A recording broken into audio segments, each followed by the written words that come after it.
Actualité africaine, tension entre le Niger et le Bénin, rififi entre le Niger du général Abdourahmane Tiani et le Bénin de Patrice Talon. Qu'est-ce qui explique une telle tension entre voisins? En réaction à un coup d'État survenu le 26 juillet au Niger, le Bénin avait appliqué des sanctions décidées le 30 juillet par la Communauté économique des États d'Afrique de l'Ouest, CEDEAO, dont la fermeture de sa frontière avec son voisin du Niger. Ce film de plusieurs épisodes a entraîné la rupture avec l'armée française qui a fini par être boutée hors des frontières du Niger. Depuis cette période, le Niger, qui soupçonnait l'armée française de pactiser et entraîner des terroristes qui l'attaquent, n'entend pas qu'un de ses voisins accueille l'armée française. Nous avons souverainement décidé de garder notre frontière fermée avec le Bénin pour la bonne et simple raison que nos anciens amis, que sont les Français, sont revenus sur le territoire béninois après leur départ du Niger, a déclaré le premier ministre nigérien Ali Mahaman Lamine Zen lors d'un point presse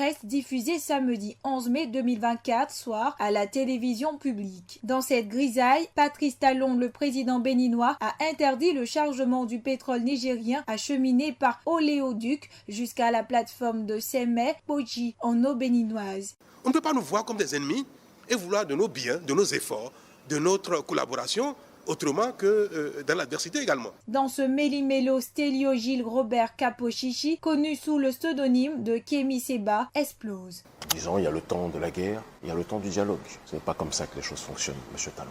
Le Niger a expulsé l'armée française. Vous accueillez des instructeurs français. Moi, je ne parle pas, et je le dis très clairement, de base militaire française. Je parle de ce que les militaires français eux-mêmes, sur leur propre radio coloniale, ont reconnu avant d'essayer de trouver des subterfuges pour reculer. Le président Talon revient pour préciser les relations entre son pays et le Niger. Si vous voulez que charger votre pétrole sur nos plateformes, dans nos eaux, alors vous devez considérer que le Bénin n'est pas un pays ennemi. Pour rappel, depuis le coup d'État du 26 juillet 2023 qui a renversé le président Mohamed Bazoum, les relations entre le Niger et le Bénin continuent de s'effriter. APRA, Agence Presse Radio et Audio.